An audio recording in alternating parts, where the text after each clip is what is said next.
کیجئے کہ اس وقت کی فضا ہے کیا؟ عالم اسلام میں سے عالم عرب ان کے شکنجے میں جا چکا، کیوں بنا کر کھڑے ہوئے ہیں اسرائیل کو ماننے کے لیے اور سر تسلیم خم کرنے کے لیے؟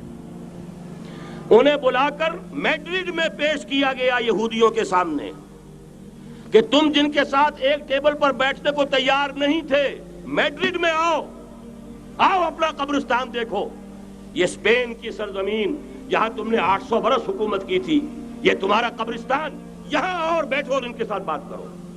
گئے تھے کہ نہیں تمام فرنٹ لائن سٹیٹس میڈرڈ میں؟ حالانکہ کوئی بین الاقوامی کانفرنس کبھی میڈرڈ میں نہیں ہوئی، یا تو یہ واشنگٹن میں، بعد میں وہ سارے معاملات واشنگٹن میں چلے، شروع وہاں سے کیا۔ اس لیے کہ نیوز ویک کا کچھ عرصے پہلے کور سٹوری جو تھی 1992 is the year of Spain. Why? 1592 was the year of the fall of Granada. 1492 میں 1492 میں غرناطہ کا سقوط ہوا اور پورے آئیبیرین پیننسولا سے ایک ایک مسلمان بچہ نکال کر ختم کر دیا گیا، یا زندہ جلا دیے گئے، یا تہہ دیگ کر دیے گئے، یا جہازوں میں بھر کر۔ اور آپ کو معلوم ہے میڈیٹرینین کی حیثیت کیا ہے؟ خلیج ہے، ایک معمولی سی خلیج، ادھر سے اسپین کا ساحل قریب آ جاتا ہے، اسپین کے ساحل سے جہازوں میں بھرا اور نارتھ افریقہ کے ساحل کے اوپر پھینک کر آ گئے۔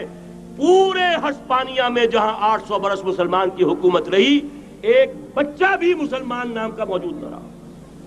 یہ تھا 1492 اور اب آیا تھا 1992۔ 1992 is the year of Spain۔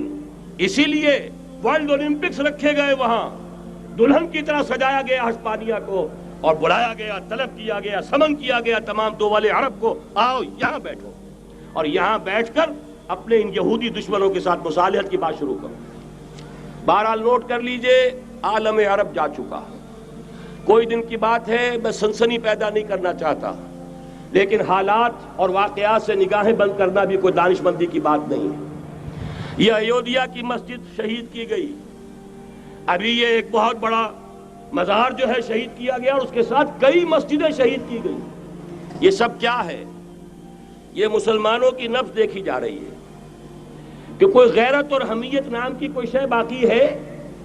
جیسے علامہ اقبال نے وہ نظم لکھی تھی، عبدالقادر روہیلا بڑا ظالم جفاجو کینہ پرور تھا، لیکن یہ کہ اس نے جو ایک ٹیسٹ لیا تھا کہ وہ جو عورتیں ہیں تیموری خاندان کی، ان میں کوئی رمق رہ گئی ہے؟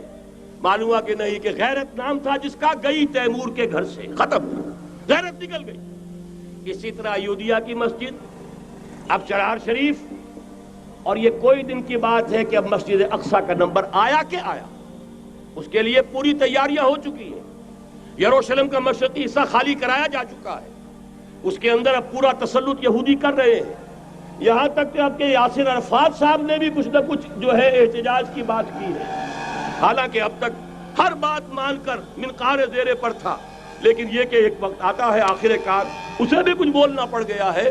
لیکن یہودی اب پیچھے قدم ہٹانے والا نہیں ہے۔ ان کا تھرڈ ٹیمپل، 30ویں مرتبہ ہیکل سلیمانی تعمیر ہونا ہے۔ نوٹ کر لیجئے، ان کے لیے وہ وہی کچھ ہے جو ہمارے لیے کعبہ ہے، ان کے لیے ہیکل سلیمانی بالکل وہی حیثیت رکھتا ہے جو ہمارے لیے کعبہ۔ وہ ہیکل سلیمانی ایک مرتبہ پہلے نبوکدنضر کے ہاتھوں مسمار ہوا، پھر سن 70 عیسوی میں ٹائٹس کے ہاتھوں مسمار ہوا، سن 70 کے بعد آج 1995 میں کتنے برس ہو گئے؟ پورے 1925 برس ہو گئے کہ ان کا کعبہ زمین بوس پڑا ہوا ہے۔ اب تک تو ان کا بس نہیں تھا، اب تو بس ہے کہ نہیں؟ اب ان کی حکومت ہے کہ نہیں؟ اب شاہ حسن ہو چاہے شاہ حسین، ان کے نوکر اور چاکر ہیں یا نہیں؟ اب انہیں ڈر کس کا ہے؟ لہذا کوئی دن کی بات ہے، مسجد اقصی شہید ہوگی اور ٹیمپل کی تعمیر شروع ہوگی۔